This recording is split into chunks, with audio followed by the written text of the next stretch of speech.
In the recent Resident Evil showcase, fans got something maybe a slight bit unexpected but long awaited. A Dead by Daylight collaboration was announced. We won't actually find out what characters will be introduced until the end of May, during Dead by Daylight's 5th anniversary stream, but up until then we can theorize. And theorize I have. Resident Evil coming to Dead by Daylight is something I've discussed many times with my community during my Twitch streams, but what conclusions did we reach? In order to even get to a conclusion, you have to know the limitations that exist within Dead by Daylight's gameplay. First, let's take a look at its current characters and what they offer.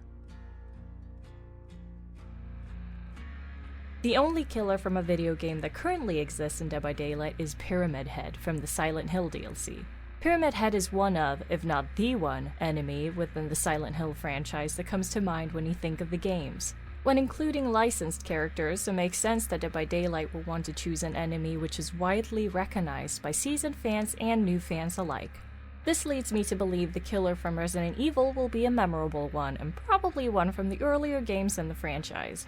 Mr. X from Resident Evil 2 could be a possibility, as well as Nemesis from Resident Evil 3. Jack or Marguerite Baker from Resident Evil 7 is also not completely off the table, but I have doubts about these two. I'll dive into why soon. Generally, the killers in Dead by Daylight knock you down within a minimum of 2 hits, or 1 ability hit. As strong as we see Mr. X being, with his first introduction being him moving a whole helicopter with 1 arm, the player characters are still able to take a hit from him without dying immediately. The same goes for Nemesis, so in that regard both of these characters would work in the Dead by Daylight universe. Nemesis, however, has a much wider range of both attack and mobility than Mr. X. He's got a slightly ranged tentacle attack, he can leap really far, and he even knows how to use weapons. All of these are reasons why people believe he won't be in Dead by Daylight, as he'd be too overpowered. However, depending on how it's done, I think it actually could work. In the beginning of Resident Evil 3, he doesn't use any weapons, so this could be the version included in Dead by Daylight. His tentacle attack and leap could be abilities that go on cooldown after being used, such as how the Demogorgon can leap at you, and how the Huntress can only throw a limited amount of axes before recharging. The killers have to be able to catch up to the survivors, and Nemesis has ways of doing this.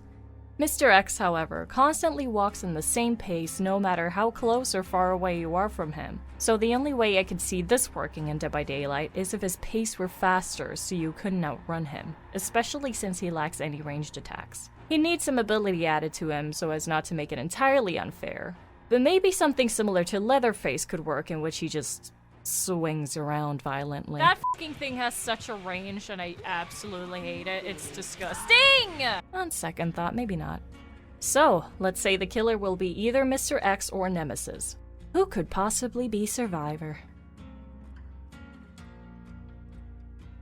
With licensed survivors that have joined Dead by Daylight in the past, one thing we quickly see is that the focus is on who's recognizable for the franchise.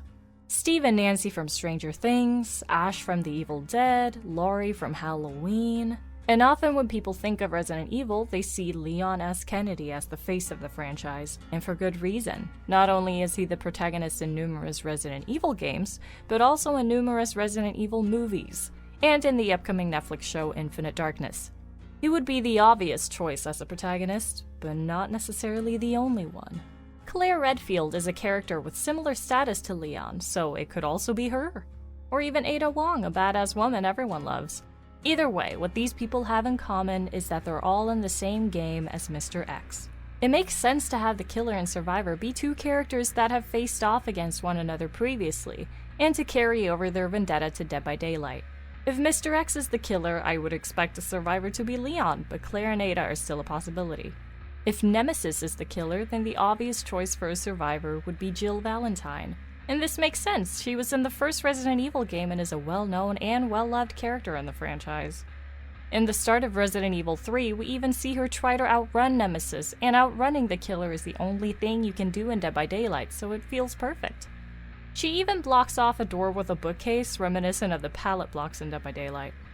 So when determining survivors, it feels to me like it's important to take into account what killer will work in the game, and vice versa, which is why I doubt that the Baker family will be in Dead by Daylight.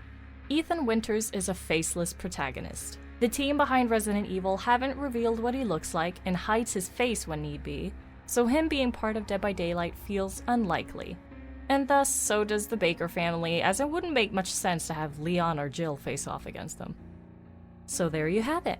I used to think Nemesis would be too overpowered to be a killer in Dead by Daylight, but the more I think about it, the more I feel like Mr. X would be too underpowered, unless they give him some added abilities. As for survivors, it depends on what killer they go with, but Leon or Jill, or both, are the characters I'd place my bets on. What are your thoughts and theories? Please let me know in the comments below, I am so curious. If you like this video, feel free to actually like this video. Otherwise, you can find me on twitch.tv/crofteria. I played Dead by Daylight and I'm learning to speedrun the Resident Evil 2 remake, so that's cool. Thank you for listening.